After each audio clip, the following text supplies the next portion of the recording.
And welcome into another episode of Sports Den. Matt Dean welcoming you into the place where the Blaine Bengals, the Centennial Cougars, the Spring Lake Park Panthers, they all live. Biggest moments, all the highlights from all the high school sports coverage you need right here in our local community. It's a big week, jam-packed episode here on Sports Den. I know we say it, but we mean it this week. We've got soccer playoffs to catch you up on. Thursday night football as we head into the final week of the regular season on the gridiron, plus a bowling matchup between the last two state champions. We've got youth football championships as we'll check in on some future Big Cats, adapted soccer, all that and more coming up in a jam-packed show. We're into playoff season, believe it or not, and we'll start on the pitch as we go into semifinal action in boys soccer. Blaine, the top seed, hosting Centennial. The Bengals won 4-2 in a late September meeting with their rivals, played 17 days prior, and coming off a 12-goal performance in the quarterfinal win in their last matchup against Cambridge Isani. 7th minute here, beautiful pass from Nano Gemta, threads it ahead for junior Jonathan Yanni. A silky finish for his 10th of the season, 1-0 Blaine. Mason Willenbring with a mighty heave off the long throw. Fernandez flicks it on, Beckett Babish bops it in the back. Say that 3 times fast. 1-1 after a 21st minute equalizer. 7 minutes left till halftime. Cougars in the prowl. That was Minty Shady having his header blocked by Alec Weil. Less than 4 minutes later, Yusuf Sharian, good ball control, goes down a bit prematurely, but the penalty awarded to Blaine. And it's a PK for junior Gavin Belfi, who hammers it home from the spot, rings the bell. Blaine with a 2-1 lead they took into halftime. Second half now, Sharian driving, good ball to Demir Sesic, but a big stop by Jordan Tashida to keep it at a 1-goal game. 10 minutes left, Babish cuts it back, initial shot blocked. Somehow, some way, it gets into the back of the net, and the Cougars tie it up at 2-2. 8 minutes to go. Blaine in transition. How about that lead by the striker, allowing Sam Spornak to run onto it, and the Moldovan transfer hammers it home. A game winner for his team-leading 14th of the season. 3-2 the final. Blaine over Centennial as they go to 8-0 against the section this year, and the Bengals will host 2-seed Andover tomorrow on North Metro TV. That's a game you can watch right here. Check your local listings. Blaine now 10-5-3 on the season and a win away from the state tournament. More playoff action as we head to the girls' side. Centennial hosting Andover in another semifinal meeting. It's a rematch of last year's section final, which was won 2-0 by the Huskies in an upset in Circle Pines. Senior Izzy Sipe with an early shot here, testing the Andover keeper. And she was up to the task there with the stop. Andover junior Peyton McKnight, an all-state track athlete, showing off her speed down the right side, cuts it back but handled by Such. Close range free kick, and Ava Kowalczyk makes it over the wall but over the bar, and we remain at 0-0. If at first you don't succeed, try again. Izzy Sipe turned aside, that time from the right side. Mia Jarambek, it falls back to Addie Wittenberg off the deflection. She scores. 10 minutes left in the first half, the seniors' 6th of the year. Cougars looking to tack on. Helbig in a dangerous spot, nearly dished it off to Sipe. A breakaway for the Cougars. The keeper comes off her line and clears out Gabby Berkey. Centennial keeps the pressure on to the 1-0 lead. Kowalczyk with the corner kick delivery, and Andover equalizes. It's tied at 1-1. You'll notice it was light out on this shot from the Huskies. When we cut forward to the next highlight, it was dark out. That's because it's double overtime. Alexis Larson finds Nora Helvig. Elite first touch, a great finish. 2-1 Centennial with the winner on to the section final. I think our team played really well. In the second half, we kind of dropped off, and obviously they scored on us. But I think that when we went into overtime, reality hit, and we knew that we had to win, so we really picked it up. And then we got our game-winning goal. I think that we all just really wanted it, so we had the grit, and we played for each other, and that's kind of just what helped us finish it off, is we all just really wanted it. So Centennial on to their 6th consecutive appearance in the section final. They'll play tomorrow in Duluth. against the Terriers of Duluth East. The Cougars had been to state 4 years in a row until they lost in that 2-0 upset to Andover last year. Tomorrow it'll be the first meeting of the season between the top seeds Duluth East and Centennial. Nora Helvig gets to play in her future college town, a commit to the University of Minnesota Duluth. She'd love to make sure that's not her final high school game as a Cougar, as Centennial has a chance to punch their ticket to state once again tomorrow. Our last girls soccer semi came on Thursday. Spring Lake Park hosting Mounds View. The Panthers looking to keep an unbeaten season rolling and get back to the section title game. Mustangs with an early bid for an upset. One fell fortuitously to junior Olivia Overbo, who scores to make it 1-0. And Overbo nearly with a second. Bad marking by the Panther backline, and a pass from Karen Hoyt nearly unlocked the Spring Lake Park defense a second time. SLP's offense a little out of sorts early. Mounds View backline is all over Marissa Weilert there. If Mounds View's mascot is the Mustangs, then Brianna Finnegan is a Ferrari. Blows past everybody, and the senior slots home her 20th goal of the season to equalize in the 27th minute. Second half now, just over 3 minutes after the break. Finnegan that close to giving SLP the lead. Mounds View, not a bad long-range effort here. It goes high and wide. It looked like Brooke Gorish had it covered for Spring Lake Park. Anya Branford, the Mustang senior, great hesitation here. Gorish, quick off her line, closes out the space and makes a big save. And the Panthers starting to find their groove on the other end as well, too. They get that clearance, another long shot, and it just goes wide. Here's the Panthers finding their groove. Weilert over the top for Ayla Specht. Can't finish, but good ball movement, and that looks a lot better for the Panthers. Sophomore Sammy Kelsenberg with the delivery. Ellie Prairie gets on the end of it, finds a cookie, onside, no flag, 3:19 left to play. The Panthers win it. What was going through your head as you knew you needed to tie it up? I think just like really wanting to have the drive to score so that I can get my team back into the game so that we can get momentum behind us to keep fighting. Yeah. How did you stay positive, of course, as your team goes down by a goal in the first half? This hasn't happened. The last 3 times you have matched up with them, nobody scored in the first half. So seeing that first goal go in, were there any thoughts or discouraging atmosphere on your teammates, or did everyone stay positive? Obviously, it's hard when you're down a goal. You get kind of like down on ourselves and negative, but I think just like trying really hard to like yell at people to keep going and keep working hard and having the momentum to, keep working. Yeah. And what does it mean making it to the section finals in your senior season? How badly do you want to push that way into the state tournament? I think we have a really good chance, so it's really exciting. Senior year, I really hope we can do it. So yeah. Clearly you can see we were really excited. We dogpiled right after, so I really wanted that goal for my team because I know overtime is tough and we're just neck and neck because it's tied, so I just really wanted to get that for my team. Yeah, your senior season, now having 12 goals on the year, you just had 9 goals last season. How did you amp up your production here in your senior year? I really wanted to show myself and just for college, and I really want to amp it up for my team, and I really think we had a good chance this year, so I really wanted to go at it this year. Yeah. So what's been the atmosphere on your team? What makes you ladies so gelled? I don't know, we're always really close. We're always having a fun time and always encouraging each other, going out to eat. We're a very close team, so I think that's very good. Having a good warm-up is good, but also having focus. So I think that's what helps us on the field, not being frantic. So Spring Lake Park goes to 13-0-4, remaining undefeated on the season. It sets up a huge rematch with Maple Grove tomorrow night.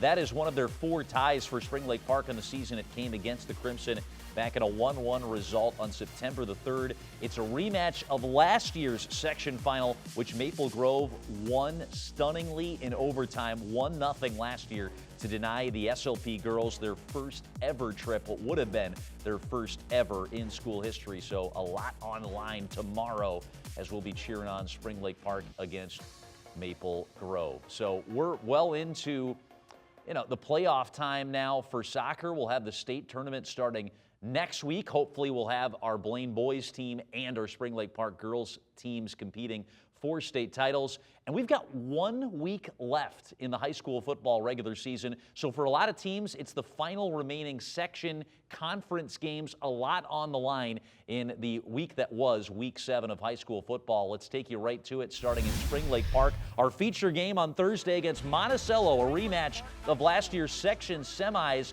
in Class 5A football. Junior running back Lamari Brown needed just 29 yards to reach 2,000 in his Spring Lake Park career. He did it here to move the chains in the red zone.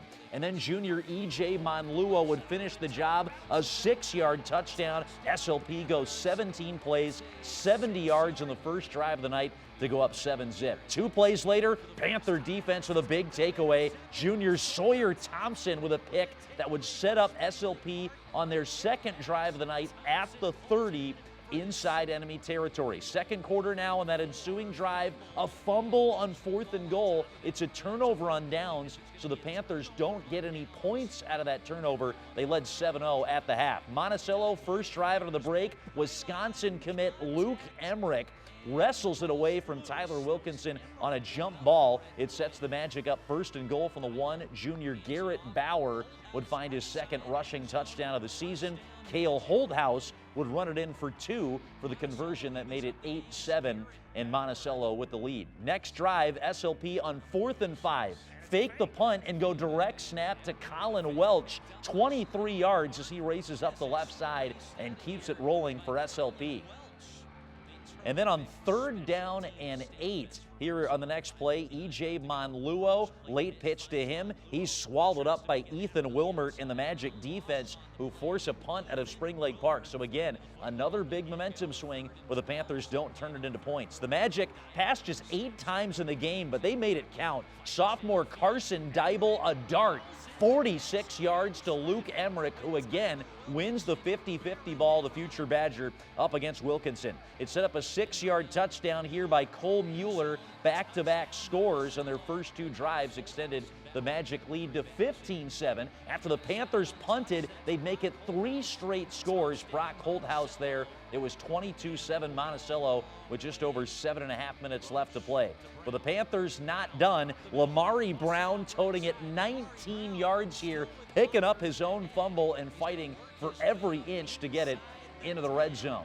E.J. Monluo, 6 points from 6 once again, 22-14 as Monluo raced it in for his second touchdown of the night. The Panther D got a stop, giving him a chance. Nolan Roach dropping back on 3rd and 6, steps up with the clock winding down. The Panthers run out of time. The Magic secure the top spot in the upcoming section playoffs, and the Panthers fall to 3-4. Confidence is this defense playing with right now? 5-game winning streak, and you've had 3 shutouts and held a team under 10 points or less 4 of those times in that time. Yes, sir. We're shutting out teams, and we might not come out hot, but as soon as we've been doing more cardio, I guess, because people be getting weak on us, and then we just shove them back, and we only get stronger every play. What does it say about the character of this team that you can bounce back and still come away with a tough victory on the road? Yeah, we do it every game. Unfortunately, we're a second half team. We got to put 2 halves together, and we're going to state. We'll put it together. We're getting better. What do you think this team's potential is? I mean, we got all the potential in the world, and we've said it since the start of summer practices. I mean, we got great coaches, great leaders, great play calling, and we've got a lot of athletes on the team, and that helps. And we're young, but we haven't gotten to state since 1988, so I think that's all on our minds this year. 10th-ranked Blaine were also in action in 6A football. The Bengals 4-2 taking on winless Coon Rapids in a game at home at Bengals Stadium. The Cardinals jumped out to a 3-0 lead with the only first quarter score a field goal. Bengals making up for lost time in the second. Senior quarterback Sam Shaughnessy cuts it outside and celebrates with the big boys a 7-yard touchdown score. Senior quarterback Murtesa Muhammad, CR responds 19 seconds later. He finds Gavin Sayedeth, a 35-yard catch and score. Cards back on top 9-7 after a missed PAT. Bengals would respond by marching downfield, and Shaughnessy would rush it in for his second touchdown of the night, 13-9 after a 3-yard score on the ground. Shaughnessy, RPO, he keeps it himself, pulls it and scampers for 43 yards, Third touchdown of the quarter for Blaine, 27-9 as the Bengals race out in front. And Shaughnessy, he was not done. Linking up with Noah Teeden here, his receiver, 12 yards through the air. Blaine scores in 4 straight drives to close the half and leads 34-9. Their home fans loving it. Slingin' Sammy was having some fun, a gaping hole between the tackles. Ted LaRue could have ran that one in. 7-yard rushing score. That's 4 rushing, 2 passing for Shaughnessy. Bengals rack up 450 yards and go to 5-2 on the season. And Thursday night as well, too. We'll show you the box score from that one, a 29-20 loss that they sustained to the Champlin Park Rebels. Isaac Belinsky-Strauss, the sophomore quarterback, passing for 100 yards and eclipsing the century mark in rushing. That's the first time in his varsity career that he's done that. But Preston Tilkey, that terrific tight end, Luke Gilk, who has a couple of older sisters that are some fantastic volleyball players formerly with the Rebels. They have big nights, and Champlin Park hands Centennial their second consecutive loss. On to the standings. We'll look at the left side first in 6A football. Remember, you play teams from the other 3 sections in the playoffs. So this is for seeding. Right now, Maple Grove are the 1, Anoka a likely 2.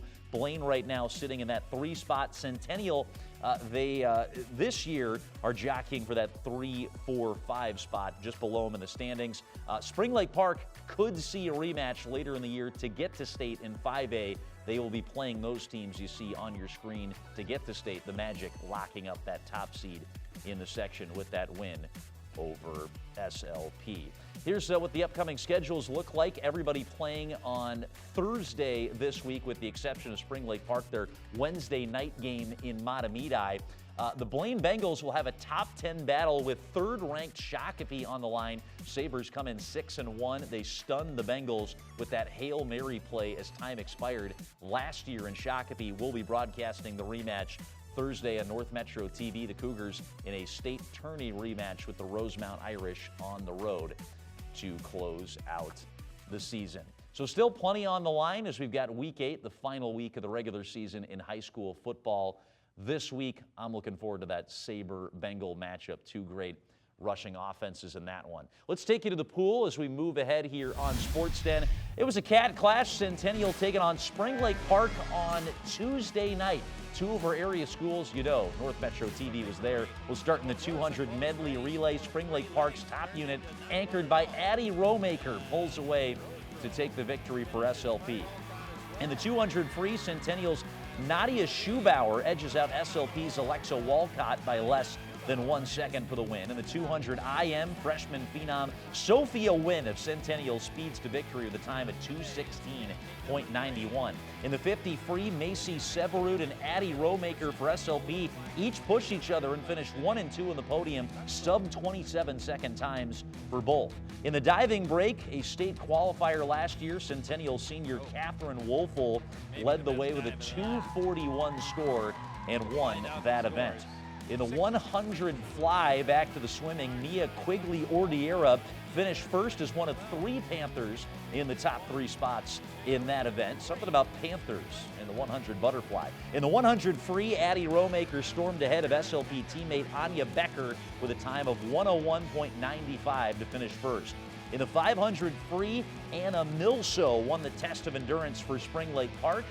And then in the 200 free relay, 2 Spring Lake Park teams finished first and second. Winful anchoring the winning squad. Panthers win the head-to-head 98-83.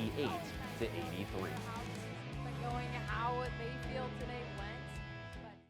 And Alexa, how fun your senior season and the events you did. Can you take us through them tonight? Yeah, it's been a lot of fun. I've been doing distance freestyle since I started swimming, so we got to do some of that today, then a little butterfly later. It's been a pretty great year, getting to see everyone on our team from the highest lane to the lowest lane working so hard to achieve everyone's goals. Yeah. A lot of our team works really hard off season in other sports or club teams, and then our lovely coaches, Greg and Madison, working us through both the mental and physical sides of swimming, and also our diving coach, Brianna, and our wonderful divers. Yeah.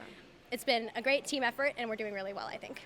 Can you talk about what it's like on your first year on varsity to be performing this well?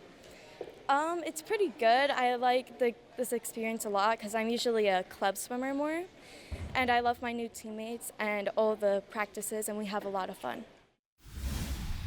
All right, headed to some adapted soccer highlights. This was in Anoka the other night. Centennial Spring Lake Park dressed in the reds.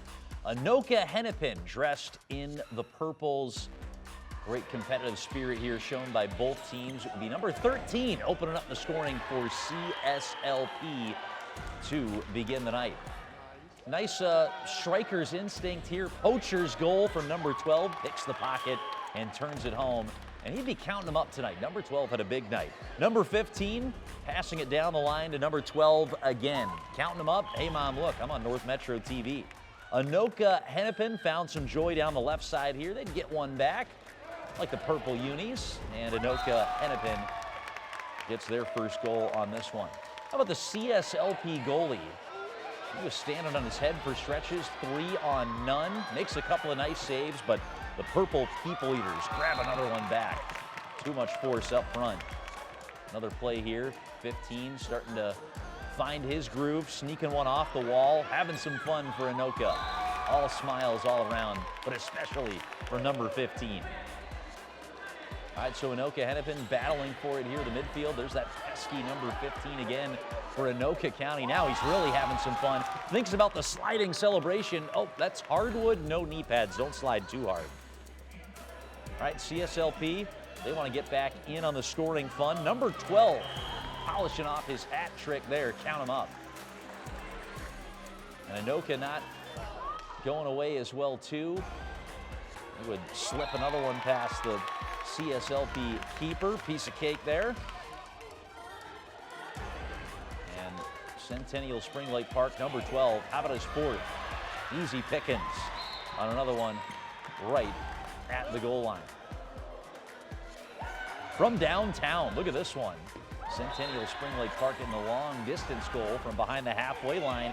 And then I love this celebration. Tongues out, show me the pearly whites. Everybody having fun. Centennial Spring Lake Park and Anoka Hennepin County. We're rolling into bowling, a matchup of the last 2 state champions going at it. The Cardinals won in 23, SLP in 22. Early goings of game 1, Jonathan Kopp with a strike there. Josh Betzler of the Panthers would respond with a strike of his own for SLP.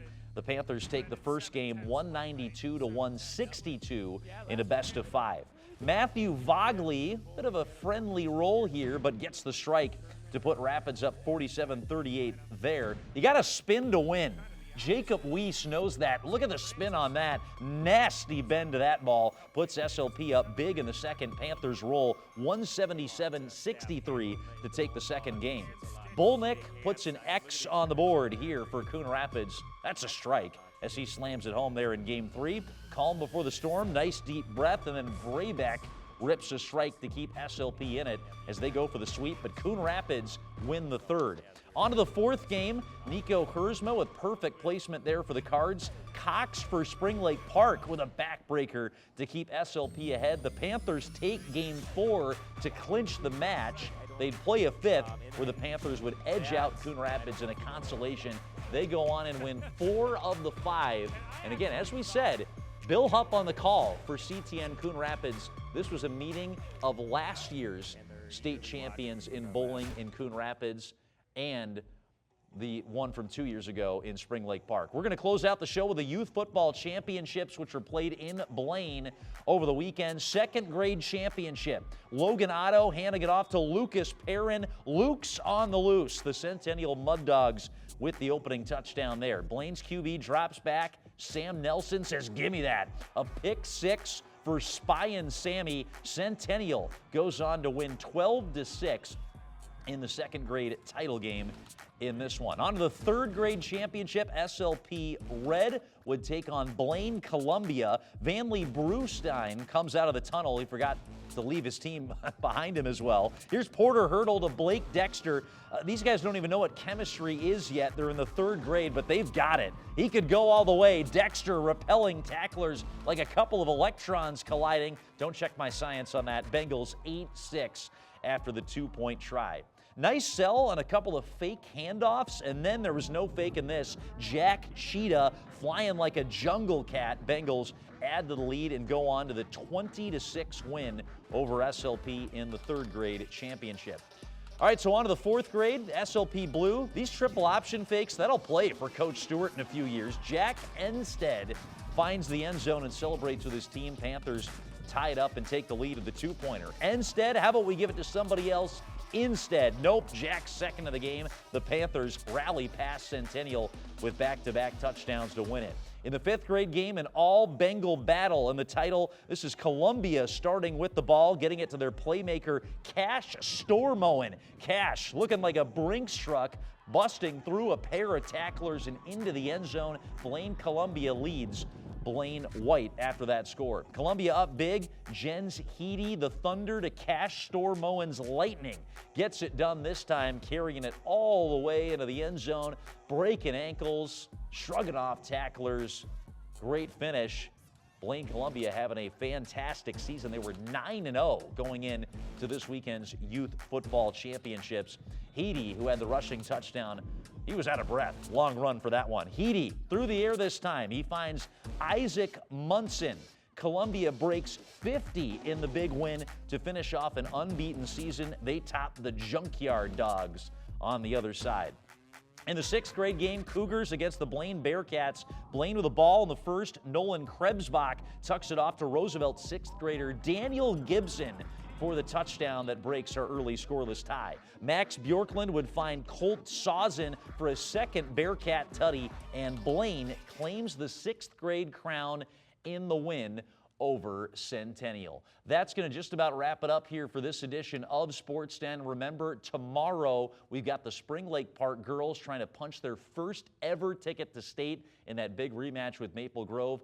I'll be with you on Thursday afternoon, a noon kickoff, a big noon kickoff, as Blaine takes on Shakopee in a top 10 high school football matchup. And with all the playoff action coming down the pipe, we're going to recap it all next week on another busy episode of Sports Den. Our thanks to Ted LaRue, to A.V. Becker, and to Tim Shingen, our director this week. We're signing out here in studio in Blaine. I'm Matt Dean. We'll talk to you next week right here on Sports Den.